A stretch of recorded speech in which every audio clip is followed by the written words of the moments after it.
crush because I am joined by the most incredible lineup of inspiring women, and I have to say, I have a little bit of a girl crush on every single one of them, so it feels like such an honour to be up here today picking their brains. We're going to be talking about how they've used social media to build their blogs, build their brands, and to get where they are today. So the first question, by the way, hi, I'm Zanna, and I'm going to ask these ladies to introduce themselves and just say a little sentence about who you are and what you do. Hazel? Hi guys, I'm Dr. Hazel Wallace, so I am a medically trained doctor. I work here in London. I'm also a qualified personal trainer, a huge foodie. I have a blog called The Food Medic, and I've just released my second book, The Food Medic for Life. Woo! Hey everybody, my name is Carly Rowena. I'm a personal trainer, online blogger, and I host crazy fun retreats around the world. And I'm not from here, I'm from Norwich, but here all the time.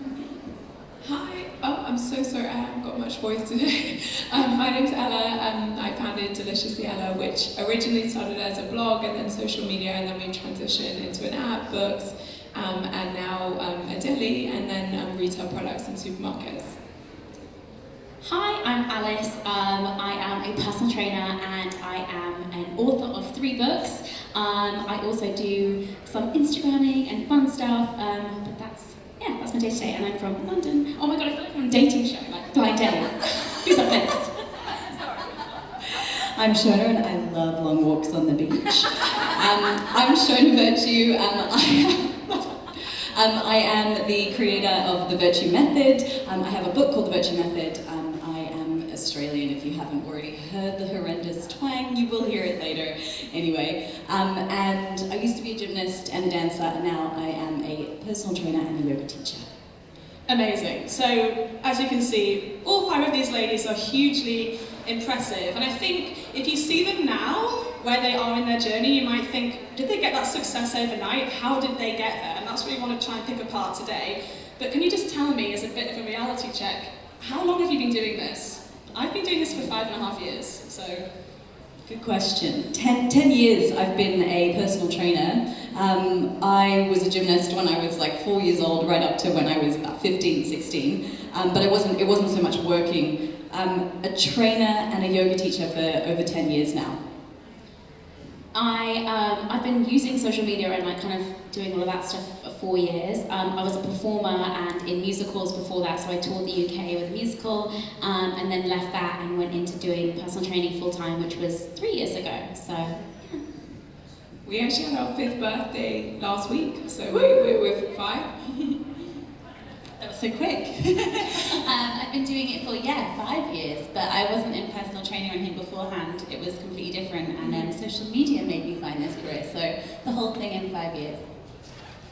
My social media career started around the same time as Zanna's, about 6 years ago. It was 2012 when I started blogging and then everything, but I qualified as a doctor in 2016 and a personal trainer, but along that time I just kind of carried my journey throughout. So none of these ladies have been, pardon me, an overnight success. There has been a lot of hard work, grit and determination which has gone into building the brands which you guys now dominate and are smashing. But I have some specific questions for each of you because all of you have like your own niche, and I feel like there's something which I personally am interested in from each of you, so hopefully you guys are interested in the same things. I'm going to start with Shona. Your content is beautiful. It is so well curated, and you've been doing this, as you say, for 10 years, sharing it online for a very long time. How do you keep your content fresh, and how do you keep it new and interesting? Ooh, that's a good question. Something I probably haven't thought about for in a while. It's sort of a bit of a habit now. I haven't been doing social media for 10 years. I have been doing this for about maybe 3 or 4, I think. Four, maybe 4. Content, though. It's a lot of content. Yeah, that's a lot of content. So my mom and dad, my mom was a graphic designer and my dad's a photographer. And so I generally have an interest in just beautiful looking things. So I try to ensure that the content that I create is beautiful. And I think as human beings, you know, we have to acknowledge the fact that we are attracted to beautiful things. And so what I hope is that I can make fitness and health and wellness and meditation and checking your blood pressure or your heart rate variability as beautiful as possible so that you want to engage with it. And so I lull you into a false sense of beauty, and then I smack you with the fitness. Is basically my rule. I love that. And then one more question I want to ask you is, do you create this content yourself, or do you outsource people to help you create it, or is it a mix of the two? For the most part, I'm a one-woman band. Mm-hmm. I have used other people before, and it's awesome, but it's just purely... It's not really financial. I would say it's more that I just find it's easier. It's kind of like I've mastered the act of setting up a tripod and getting into a posture in 10 seconds. Yeah. With the 10-second timer. So that's mostly what I do, and then find other ways to photograph things. Awesome. All right, I'm just going to ask Alice about a passion point for you, which I know is influencers being educated. You're constantly learning, you're constantly on courses, you're constantly trying to further your knowledge. Why do you think it's so important for people who have an influence and a presence online to be doing that?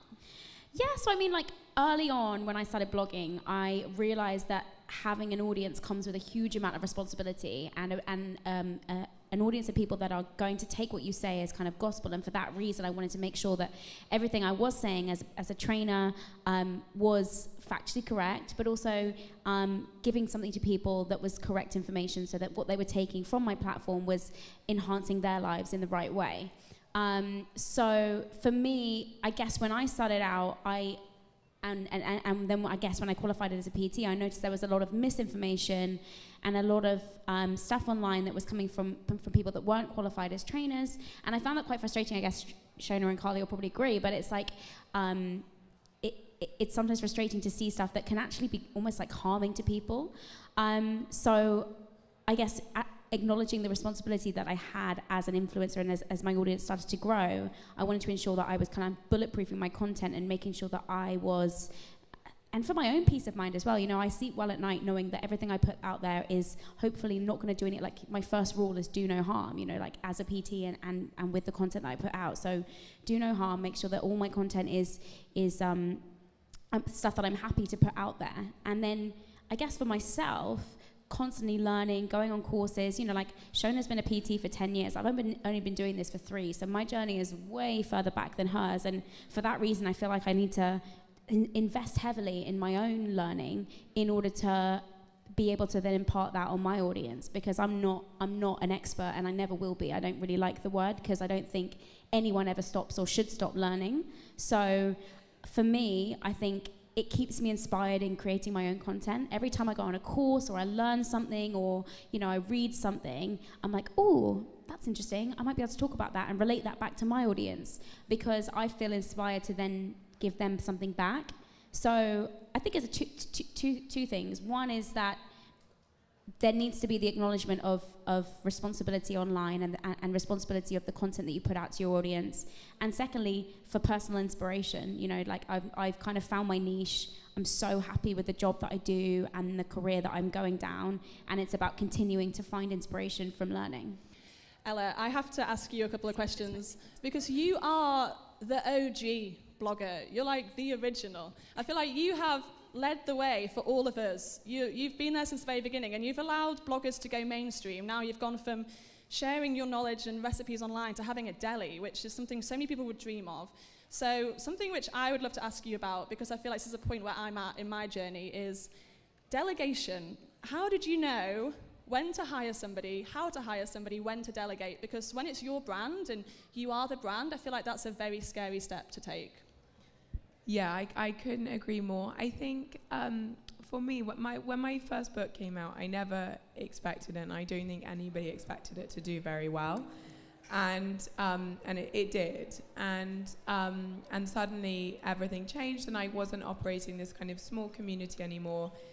People were talking about you rather than to you, and that was quite a strange feeling. And I had a moment there where I kind of had to really evaluate what am I doing, what do I want to be doing, and I realized very quickly, actually, I don't want to be a brand, I don't want to be famous, I want to share my love of what I'm doing, of getting people cooking, of making broccoli a little bit cooler, but in doing that, I was never going to be able to achieve the next steps on my own, and I didn't want my career, to be honest, to revolve solely around social media and just sharing pictures of myself. That wasn't for me, just on a personal level, I didn't feel that was going to be fulfilling.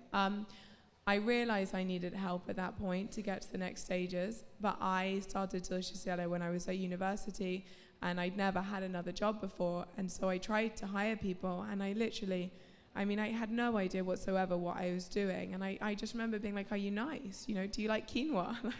I didn't know where to start.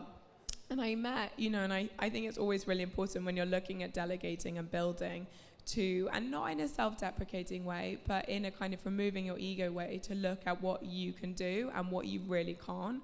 And I met Matt, who's my husband and now business partner, quite shortly after my book came out, and we started dating, and a few months in, we started talking more and more about what I was doing with Deliciously Ella, and I said all the things I wanted to do, but that there was no way I was going to be able to do them because, being frank, I didn't have the experience, and my brain works in a more creative manner. I'm not very good at spreadsheets, and that's okay. And so we started talking about working together, persuaded him it was going to be a brilliant idea to quit his job. And that was really where the delegation came in. Now, I think it really helped because, at this point the whole thing was ridiculous. We were engaged within 4 months, had a dog, started a business.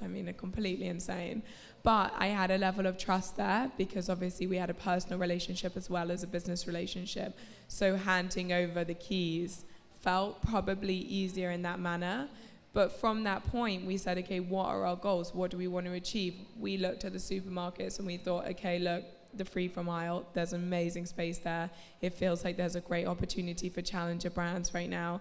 That's what we want to do. That's how we're going to scale this. And we want to be a big business because we want to make healthy more mainstream.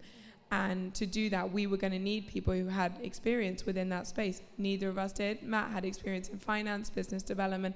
I had experience in nothing, in being Ella. That doesn't really count for a huge amount always.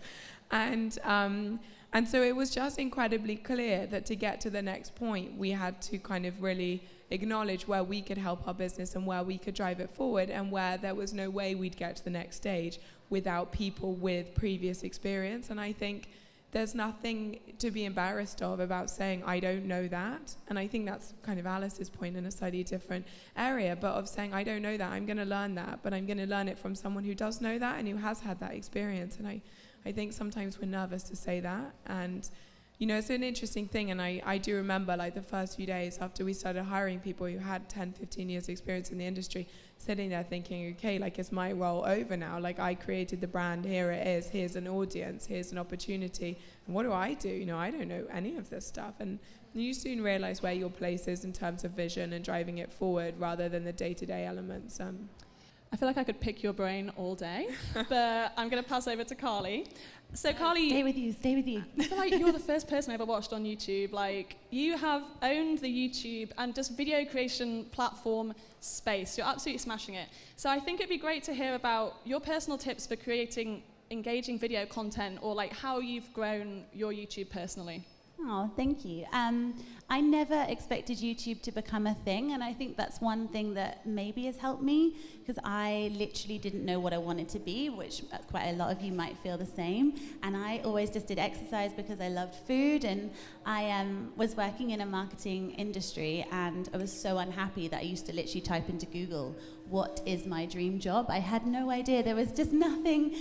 Growing up, my mum would say that I was very talented at everything, but not great at one thing, which was lovely, but it makes it really hard to figure out what you're meant to do if there's nothing that stands out. And I so desperately, wanted to love something. And I remember thinking, okay, look, I'm 26. Am I ever going to love my job? And I turned to YouTube and kind of treated it like a X Factor for myself. And I really didn't know that this whole kind of following thing, it wasn't that much of a big thing back then, I think. And so I started filming videos on embarrassing topics. I talked a lot about vaginas. And then I moved on to travel and beauty and fashion, and did some fitness videos, which was me at the gym, a normal person, not qualified in any way, and I always stated that. And it was my followers that were like, Carly, you're really good at fitness. Have you thought about being a personal trainer? And I was like, no, I do this so I can eat more food.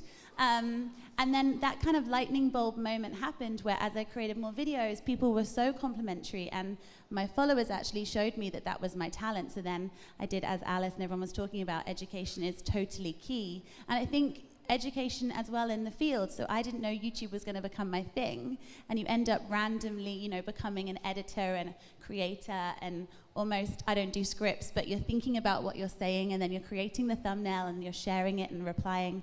You kind of teach yourself this whole career that, I mean, I've worked with some amazing brands, and it's really funny because they have a whole crew to do what we do on our own.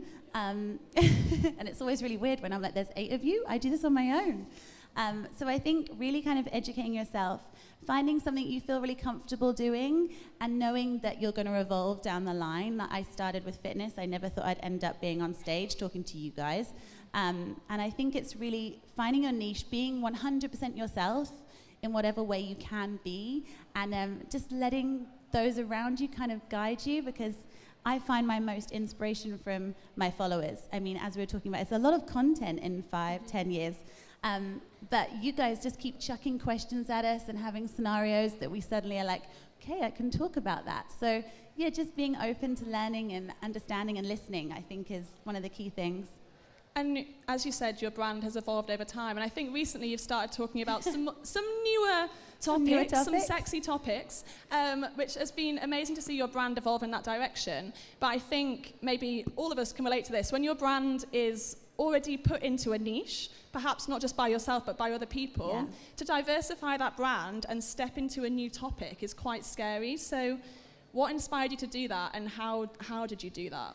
I think for me, I never knew this obviously was going to be my path. And as much as I love fitness and I love food, there are so many dimensions to me as there are to these guys.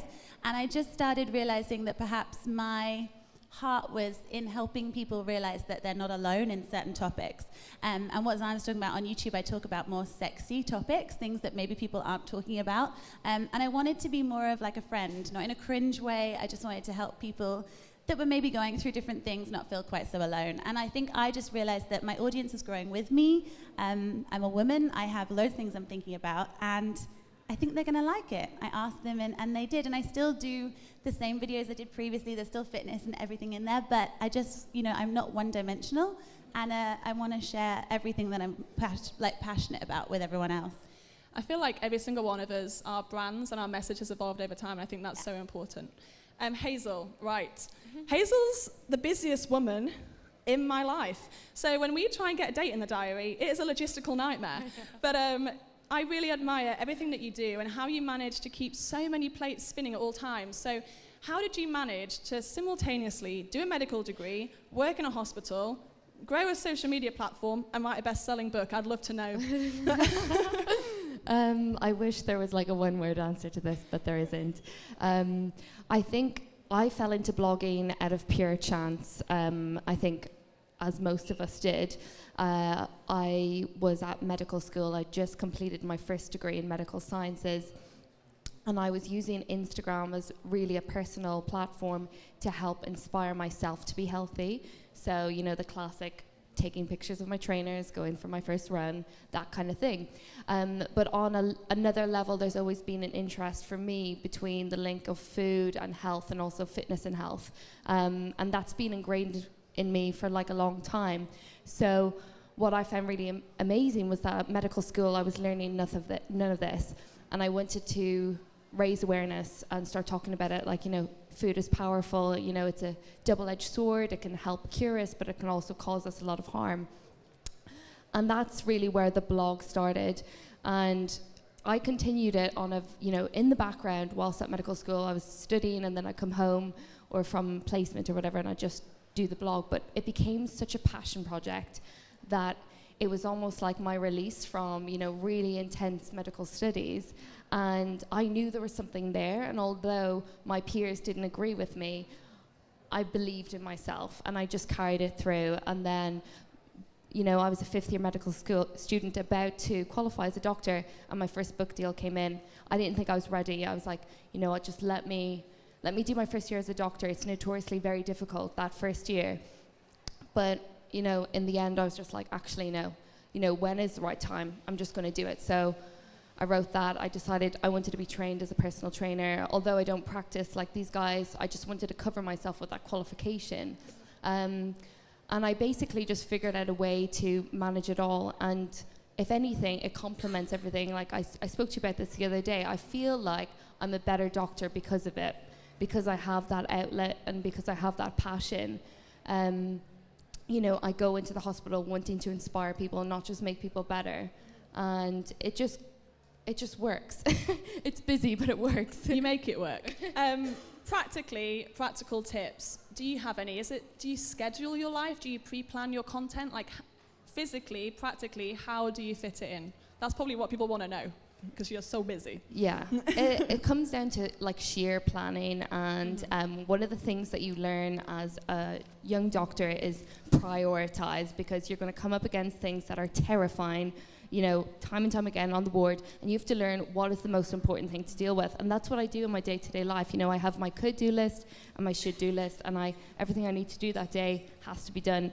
Some things can slide over to the next day, and that's my should-do list. But I schedule in time for myself to exercise. I think that is so important, not that I'm just preaching about it, but that I actively do it myself. And people need to see that. I have my packed lunch with me all the time, even today, and that I just live and breathe what I talk about. And that's important for me, so that I can relate to other people when they say, you know, I've got a 9-to-5 job, you know, I've got kids, I've got, you know, I'm really, really busy. And then, you know, I want to respond and say, I'm really busy too, but I find this really helpful. And that's usually like scheduling things in, having like a big meal prep day, batch cooking, squeezing in fitness, whether it's like, you know, scheduling and appointments with yourself throughout the week. Yeah. It's about making it work, but also allowing yourself to have that flexibility. So if I don't make it to the gym, not beating myself up about it. And I think that's also a really healthy thing for people to see, that sometimes things do get overwhelming and you have to take a step back. You have to go on holidays, you have to disconnect, because we can't do everything. And I think I learned that the hard way. Yeah, I think every single one of us, hopefully, takes a step back. And I think all of you share your highs and your lows, which I think is really important. Something which I've personally found, I'm going to move on to talking about engagement and algorithms now. So what I want to talk about is, everybody's on Twitter saying, my engagement's gone down, the algorithm isn't favoring my content, you're not seeing this, you're not seeing that. How do we overcome that? Do we try and overcome that? Because my personal approach has been, the more that I've been more personal and open on my social media, the more engaged that I've had my audience be. When I first started sharing, and it was kind of just, here's my food, people didn't engage with me so much, whereas now it's like, here's my journey, and people engage with me even more. So I'd love to ask you ladies if there's any tips you have about keeping your engagement high when the algorithm is not in your favor. Yo. I actually hated my face when I first started social media. I remember looking and being like, I'm so wonky, I sound like a Furby, and so it stopped me from wanting to put my face online for a little while. And then I remember one of my friends was like, we don't know what you look like. And I was like, does that really matter? You can see my bum, you can see, you know, me doing an exercise, do you need to see my face? And they were like, yeah, we do. And I realized that no matter what you kind of think of yourself, people fall in love with you, and people aren't that mean. They don't look at you and think, oh my gosh, her face is wonky. Well, you might do now, but generally people just want to fall in love with a real person. And I honestly agree that the more you put yourself out there, and I think that was why Sexy Series worked, because people were like, whoa, she has more to say other than, you know, eat this and do that. And I think it's just developing yourself, but being as honest and raw with people as you can, admitting that you're going to have down days. I mean, I try to post as positively as I can, but I will always say when there are bad days, I'll just try and put a more positive or helpful spin on it to make people realize that we're all going to have down days, but you can make them better. And I just think being real is the only way you can survive on social media. And algorithms are going to do their thing, but the people that love you are still going to be there. You may find one week you're lower and the following week you're higher. And as long as you love what you put out, I don't think the algorithm tends to bother you as much. I think that's definitely something that I feel is that, you know, no matter what engagement you put out there, if you always chase engagement, you change your message, whether that's subconsciously or not. You know, if you're chasing numbers or likes or followers, you're going to chase the content that might have done well, but might not necessarily be true to what your key messages are or what your key values are. And I think for me, I try, and the thing is, this is really hard, so I'm not saying this happens all the time, because obviously, like, it's, you know, it's nice when things do well, especially, like, you know, when I've spent money on using a photographer or, like, particular content that I'm really proud of and it doesn't do as well, it's really frustrating.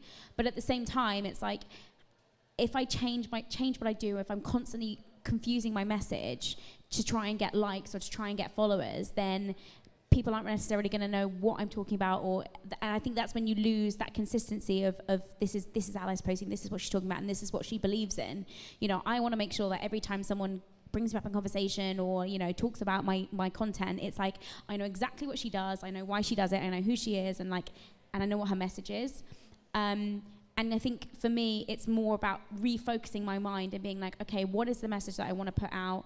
And it might, so you know, like Carly said, 1 week it might do better, 1 week it might not do so well. But if the message is the same and I'm really passionate about it and the passion continues and remains, and that's the most important thing. And I particularly think for young and for smaller, like sort of micro influencers, the concern is that you constantly chameleon yourself to fit whatever seems to be working or whatever seems to be trendy.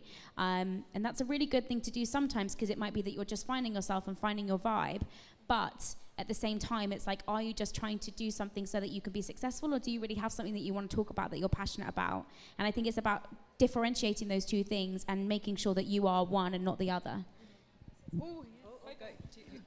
Everybody has something to say. I will say that there are very intelligent people working at Instagram, Facebook, Twitter, or Instagram and Facebook.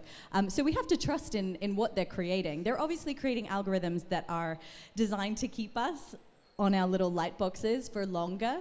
And so I completely agree with what Alice is saying. You don't want to change your message just so that you can get better engagement. But we have to think, okay, well, if the algorithm's going to support engagement, how do I then make sure I'm giving people what they want to see without losing that message? And so I say ask your followers, like, what do you guys want? I mean, it's called social media for a reason. It's supposed to be social. So, you know, ask them in stories, in, you know, your posts, and say, please comment. And guess what? That bumps you up the algorithm anyway, because you get more engagement on the post, but then you also learn something really incredible about what your followers have to say. They're there for a reason, and they love you, and they want to engage with what you're doing, but they also want to learn something from it. The other thing is making sure that your posts are really, there's a takeaway. There's so much, the first word that came to mind was shit, but that's just because I'm Australian and I can't think of a better word.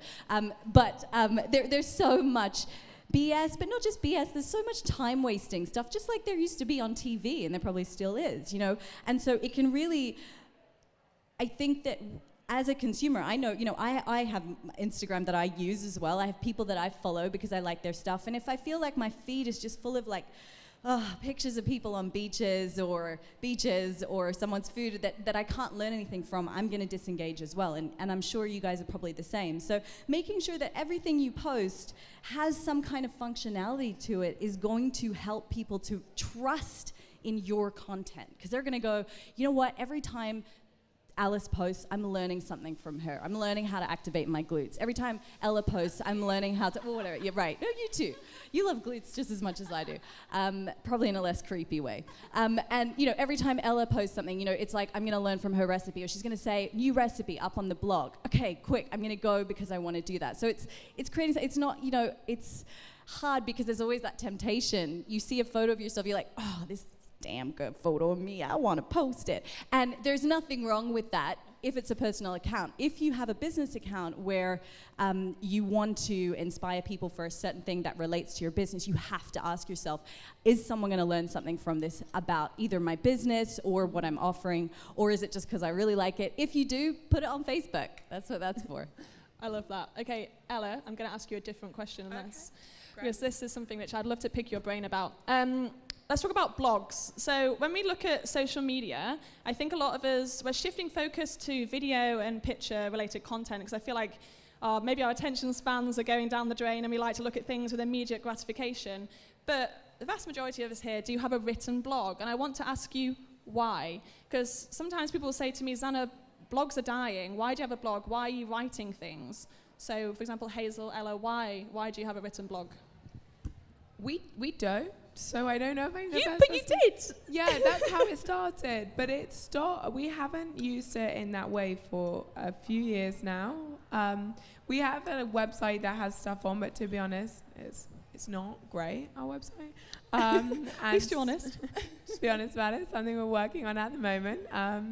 But Yeah, I think for me, I realized, and I think it's quite similar in a way to the social media thing. It was coming back to what is the end goal of Delicious Yella, and it was to make useful content that would be engaging for people, that would be helpful for people. And on the back of that engagement, I wanted to create a company that made eating well a little bit more accessible, a little bit easier.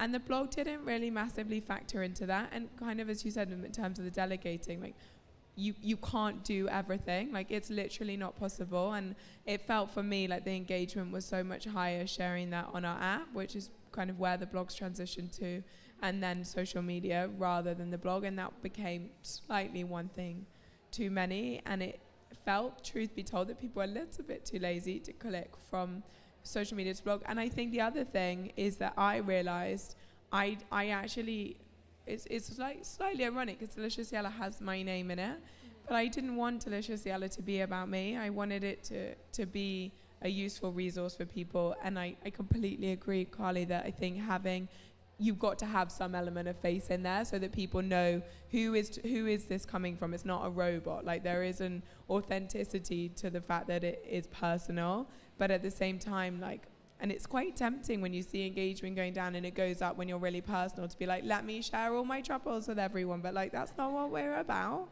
Yeah. And that's what I found with the blog, is that people wanted that recipe content quicker. So they wanted it on social media, they wanted it on the app. And then the blog would have to be like very personal posts about what I'm learning, what I'm doing. And I didn't really want to do that, to be completely frank. No, but I'm really glad that you said that, because I mean, that means we now get to see both sides. Carly, Hazel, you both do have blogs. Why do you have a blog? I think it's really important for me to have a blog because most of my articles are science-based, evidence-based, they need to be referenced, and I do have a really bad habit of writing extremely long captions on Instagram, and also including references. And I'm like, it's just not the right format for that kind of thing. And I really want to give people all the detail, every side of the story, and the best way I can do that is through written kind of articles. Also, sharing recipes is really important for me because, yes, I've got recipe books, but some people can't afford to buy books. Some people want more recipes, and having that kind of library of just quick recipes that I can, give people is really useful. I'm also really passionate about kind of speaking to other experts. So if you go onto my website, it's not just me speaking there. I have other doctors, I have physiotherapists. I now have like a tab for medical students who are passionate about lifestyle medicine, and they are writing articles which I'm reviewing and kind of helping to expand that amongst the medical community. And it's, for me, it is a community. And I will always use my social media, but I will always keep my website. All right, so my last question I want to ask you guys is if you could go back to the very beginning of your online journey and give yourself one tip or one piece of advice or one little nugget of knowledge, what would it be? I have it, so I'm going to steal it. No, I'm joking. I'll be really, really fast. I'd probably say if you're thinking of starting, pick one. That's probably the thing I kind of wish I had done now, because when I started, I had no idea. And I think now I just pick one platform. I mean, there's no such thing as multitasking. We all know that means we're doing several things pretty badly, generally. If you're doing it well, then I'm sorry. So I think I would pick one platform and just be really consistent and make that my best platform rather than trying to stretch myself across others. And if you naturally end up falling onto others, then fine, but just pick one that you love and really nail that.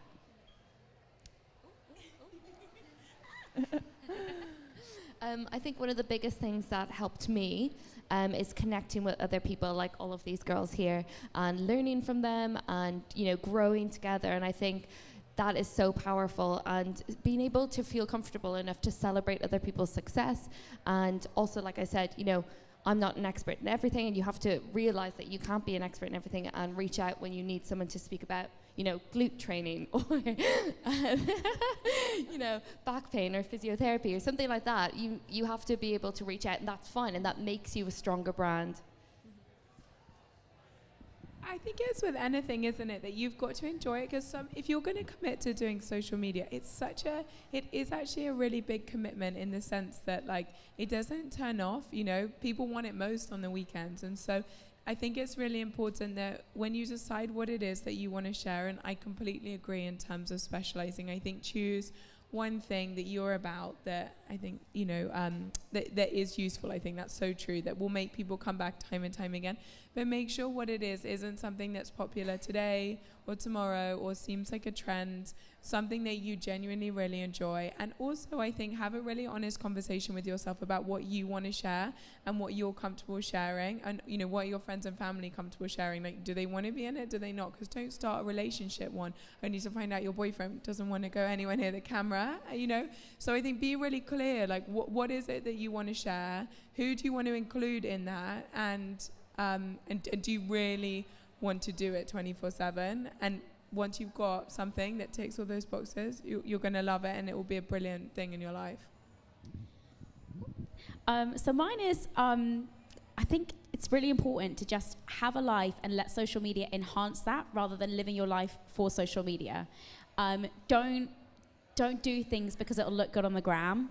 It's really easily done, and like ordering loads of food just because you want to get the best picture, but then actually like leaving half of it. Like those weird things just like blow my mind. And I think life can be enhanced by taking pictures of beautiful things and doing fun things and showing your fun life. But don't make sacrifices and live your life purely for social media and that kind of gratification. I think it can enhance it, but it shouldn't be all of it, and it shouldn't take over from just having a life and living and enjoying it. Okay, I have two, but they're going to be really quick. So the first one is have a newsletter, because that is your opportunity to cultivate a community that really buys into your message. So we don't know what's going to happen tomorrow or the next few months, right? Instagram could crumble. Look what happened to Snapchat from Kylie. What was it? Kylie. Or Kendall. Kendall said it on Twitter about Snapchat. So we don't know what can happen, and so cultivating a really strong community in your newsletter is a good way to know that those people have bought into you. The second thing that I'm going to say, show of hands, how many people have brands rather than they are their brand?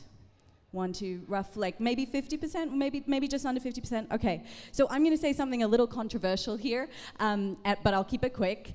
Please consider the concept of diversity. I know that it's a little bit ironic, not ironic, but I'm the brown girl saying this. However, it's something that I'm really passionate about, and I don't see it enough in the fitness industry or the wellness industry. There are too many, and it's not just race, it's age as well. It's gender. There are so many different ways to diversify, and if you have a brand and you want to work with an influencer, please don't just stick with like 5 of the same type of person or same look or same gender, as I said. So try to diversify, because it doesn't just help those people that are underrepresented, but it also helps everyone learn from each other and break down these annoying marginalized stigmas that occur. God, that took me a lot. I was really shaky there, but yeah. I love that though. Okay, amen. Ladies, this has been so insightful and so amazing. Thank you so much for sharing with us. And we are going to have to wrap it up now, guys. Thank you so much for listening. Thank you so much for talking.